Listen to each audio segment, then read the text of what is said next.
Hello my dear student, अस्सलाम वालेकुम। आज का हमारा जो टॉपिक है वो Bronsted and Lowry concept of acid and bases के बारे में है। तो आज हम इसको डिटेल से डिस्कस करेंगे। So let's get started. अब ये ब्रोंस्टेड एंड लूरी कंसेप्ट जो है ये हमारे पास किसने दिया था? ये ब्रोंस्टेड एक साइंटिस्ट था और दूसरा हमारे पास लूरी, दोनों ने 1923 में ये कंसेप्ट दिया था कि हम एसिड किसे कहेंगे और बेस किसे कहेंगे।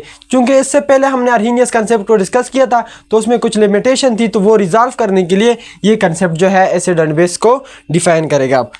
यहाँ पर हम पहले देखते हैं कि ये जो ब्रोंस्टेड एंड लूरी कंसेप्ट है ये बेस करता है किस पे? हाइड्रोजन प्रोटॉन पे। तो प्रोटॉन क्या होता है? हमारे पास इस हाइड्रोजन आयन को हम प्रोटॉन क्यों कहते हैं तो वो हम देखते हैं।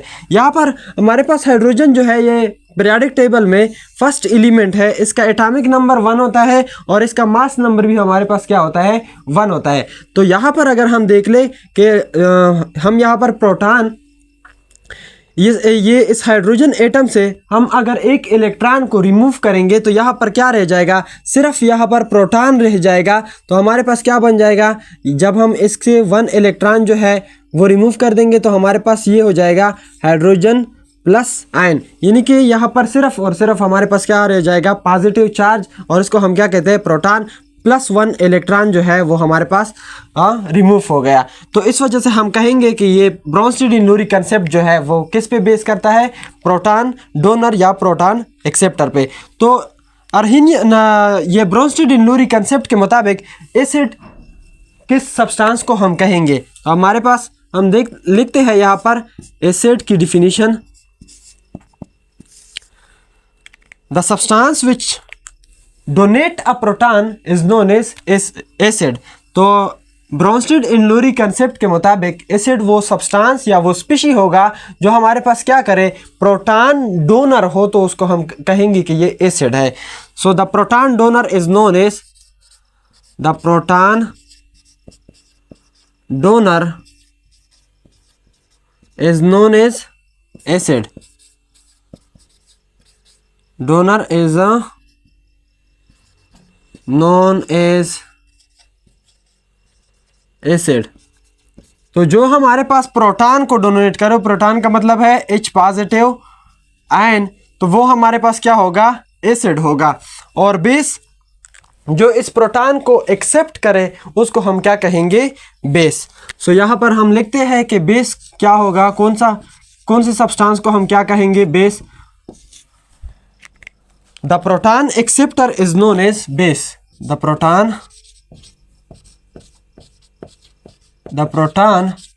यहाँ पर आप लिख सकते हो means hydrogen ion. The proton acceptor is known as base। तो हम किसको बेस कहेंगे? हम जो हमारे पास जो सब्सटेंस हमारे पास या जो स्पीशी हमारे पास प्रोटॉन को एक्सेप्ट करे उसको हम क्या कहेंगे? बेस कहेंगे। तो यहाँ पर आप एग्जांपल देख लो तो आपको पता चल जाएगा कि मैं क्या बोल रहा हूँ अभी। यहाँ पर हमारे पास जो एग्जांपल है, फर्स्ट हम लेते हैं अमोनिया को, NH3। इसका हम रिएक्शन कर देते हैं किसके साथ? वाटर के साथ।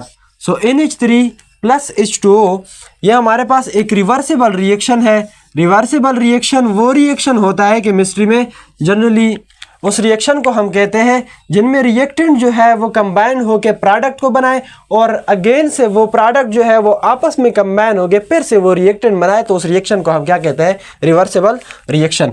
ये NH3 प्लस वाटर। तो यहाँ पर हमारे पास ये NH3 है, यहाँ पर ये हो जाएगा NH4 पॉजिटिव प्लस हमारे पास क्या हो जाएगा? प्लस ये यहाँ से एक हाइड्रोजन जो है वो क्या हो गया? रिमूव हो गया। तो यहाँ पर क्या रह जाएगा? OH negative.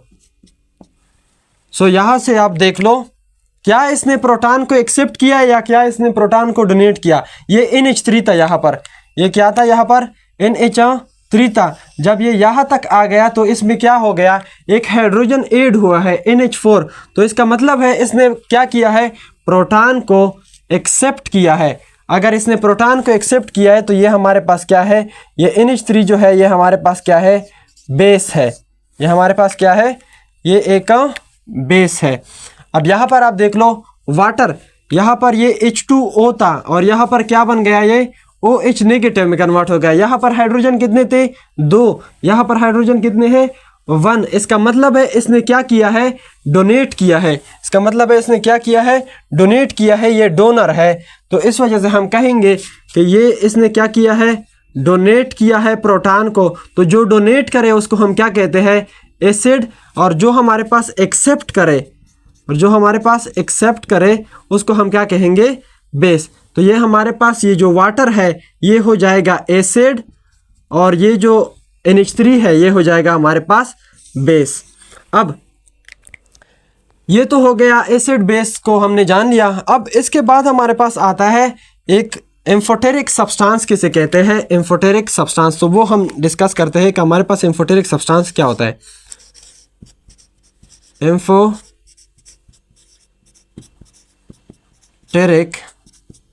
Species,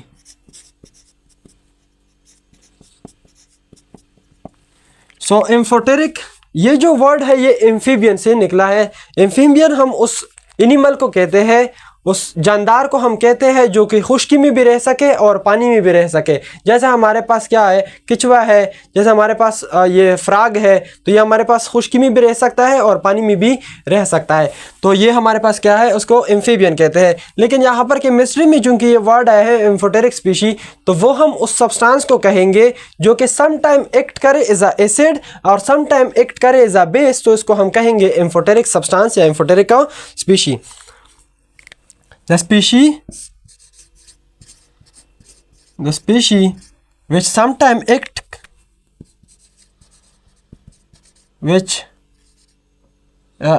as an acid,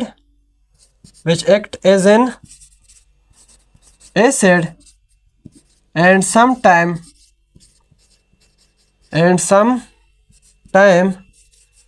act as an base, तो उसको हम क्या कहेंगे, amphoteric substance is called amphoteric species या एम्फोटेरिक सब्सटेंस। तो ये हमारे पास क्या हो गया कि वो सब्सटेंस या वो स्पीशी जो कि हमारे पास कभी तो एसिड की तरह बिहेव करे और कभी हमारे पास क्या करे, बेस की तरह बिहेव करे, तो उसको हम क्या कहेंगे कि ये हमारे पास एक एम्फोटेरिक सब्सटेंस है। तो इसकी एग्जांपल को आप देख सकते हो कि हमारे पास वाटर जो है ये एक एम्फोटेरिक सब्सटेंस है। तो यहाँ पर आप लिख सकते हो water is an amphoteric substance. Water is the example of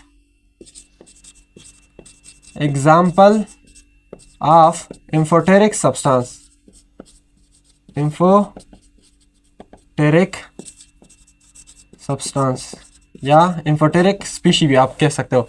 तो यहाँ पर हमारे पास फर्स्ट ये वाला रिएक्शन हम देखते हैं कि अमोनिया ने जब रिएक्शन किया किसके साथ, वाटर के साथ, H2O के साथ, तो ये रिवर्सिबल रिएक्शन है। हमारे पास क्या प्रिपेयर्ड हो गया, यहाँ पर हमारे पास प्रिपेयर्ड हो गया क्या चीज़, एक तो ammonium ion plus OH negative. इससे हमारे पास क्या मतलब है, ये अमोनिया यहाँ पर क्या था, इसने प्रोटॉन को एक्सेप्ट किया है, ये NH4 में गया है, तो इसका मतलब है इसने प्रोटॉन को एक्सेप्ट किया है, तो इसका मतलब है ये हमारे पास क्या है, बेस है। और यहाँ पर वाटर हमारे पास क्या है, एसिड है।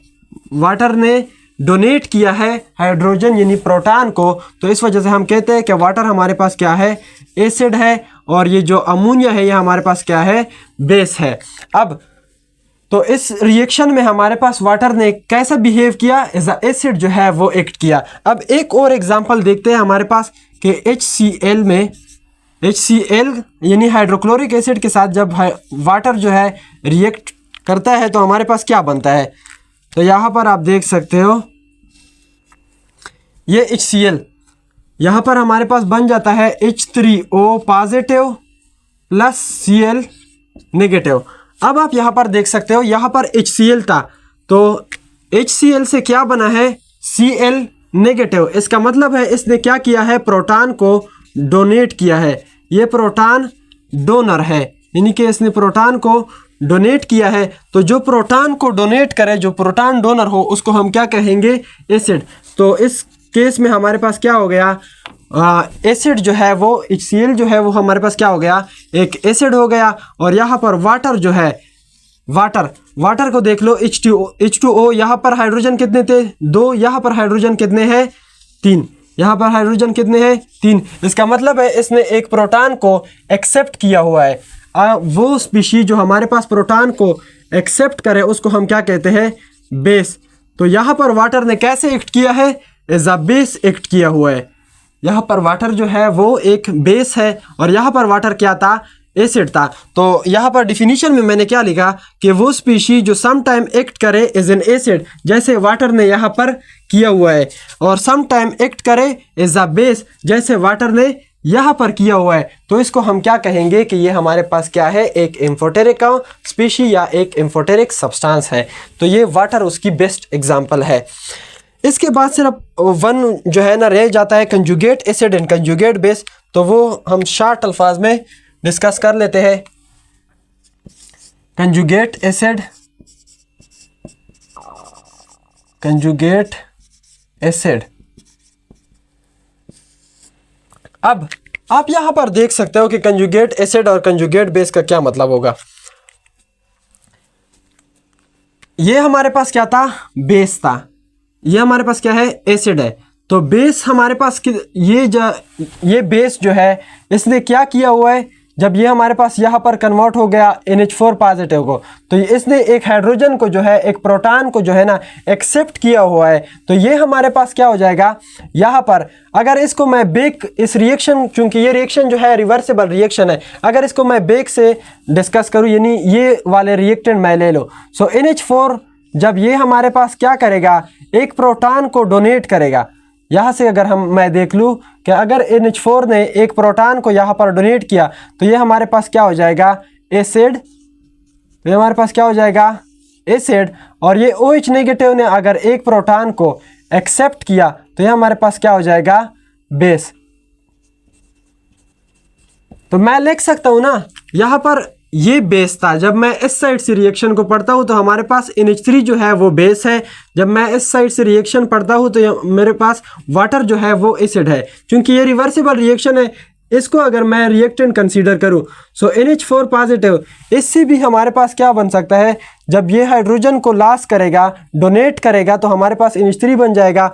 तो जो डोनेट करे उसको हम एसिड कहते हैं।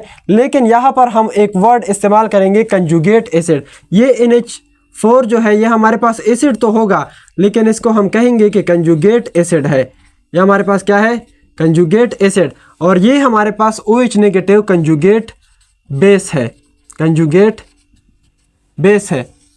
तो इसकी डिफिनीशन हम कैसे लिख सकते हैं कंजुगेट एसिड। कंजुगेट एसिड कौन सा है, जब हमारे पास ये बेस, ये हमारे पास कंजुगेट एसिड है, जब ये हमारे पास क्या करेगा, जब ये हमारे पास वन प्रोटॉन एक्सेप्ट करेगा, बेस ने अगर वन प्रोटॉन एक्सेप्ट किया तो वो हमारे पास क्या बन गया कंजुगेट एसिड। तो यहाँ पर मैं डिफिनीशन लिखता हूँ when a base accept a proton, या यहाँ पर आप लिख सकते हो conjugate acid are formed, conjugate acid are formed when base accept a proton, when base accept a proton। यहाँ पर आप देख लो ये हमारे पास क्या था NH3 एक बेस था, तो इससे हमारे पास क्या बन गया NH4 पॉजिटिव। तो ये हमारे पास एक एसिड है। लेकिन क्या हुआ है, इस बेस ने जब एक प्रोटॉन को एक्सेप्ट किया हुआ है तो इसके बाद हमारे पास क्या बन गया कंजुगेट एसिड। तो कंजुगेट बेस की भी डिफिनीशन हम लिखते हैं कि कंजुगेट बेस हम कैसे कहेंगे, कंजुगेट बेस। तो इसकी डिफिनीशन भी कुछ इस तरह हो जाएगी, ये हमारे पास क्या था एसिड था, इसने क्या किया एक हाइड्रोजन एक प्रोटॉन को जो है ना उसको डोनेट किया, तो ये हमारे पास क्या बन गया कंजुगेट बेस बन गया। तो हम लिख सकते हैं when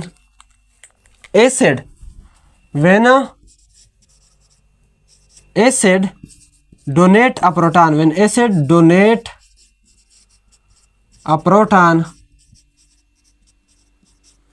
conjugate base are formed, conjugate conjugate base are formed. तो ये कैसे हो गया हमारे पास कंजुगेट बेस? जब हमारे पास एसिड, ये हमारे पास क्या था, एक एसिड था, जब इसने एक प्रोटॉन को डोनेट किया तो ये हमारे पास क्या हो गया, कंजुगेट बेस बन गया। तो हम डिफिनीशन लिख सकते हैं, when acid donate a proton conjugate bases are formed. तो ये हमारे पास कंजुगेट एसिड और कंजुगेट बेस का कंसेप्ट। यहाँ पर भी आप देख सकते हो, ये वाला एग्जांपल आप नीचे पर लिख भी सकते हो। ये हमारे पास क्या है, एक एसिड है, जब इसने हमारे पास एक प्रोटॉन को डोनेट किया तो यहाँ पर जो हमारे पास क्लोराइड आयन बन गया, इसको हम क्या कहेंगे कि ये हमारे पास क्या है, एक कंजुगेट बेस है, एक कंजुगेट बेस है। चूंकि HCl ने क्या किया है, ये हमारे पास एक एसिड था, एसिड ने क्या किया, जब एक प्रोटॉन को डोनेट किया तो हमारे पास कंजुगेट बेस बन गया। तो यहाँ पर मैं लिख सकता हूँ, व्हेन एसिड, ये हमारे पास एसिड था, डोनेट अ प्रोटॉन, जब इसने क्या किया, प्रोटॉन को डोनेट किया तो हमारे पास क्या बन जाएगा, कंजुगेट बेस जो है वो बन जाएगा। और अगर मैं कंजुगेट एसिड की डिफिनीशन करूं तो वो कुछ इस तरह हो जाएगा, ये वाटर जो था ये हमारे पास क्या था, बेस था, जब इसने हमारे पास क्या किया, एक प्रोटॉन को एक्सेप्ट किया तो ये हमारे पास हाइड्रोनियम आयन में कन्वर्ट हो गया H3O। तो इसने क्या किया है, बेस ने जब प्रोटॉन को एक्सेप्ट किया तो ये हमारे पास क्या बन जाएगा, कंजुगेट एसिड जो है वो बन जाएगा। सो इसकी डिफिनीशन कुछ इस तरह है, conjugate acids are formed when base accept a proton, when base accept a proton. So ये हमारे पास था ब्रोंस्टेड एंड लुरी कंसेप्ट के बारे में। होपफुली मेरा ये जो लेक्चर है आपको समझ में आ गया होगा। Thanks for watching. अल्लाह हाफिज़, गुड लक, दुआ में याद रखिए।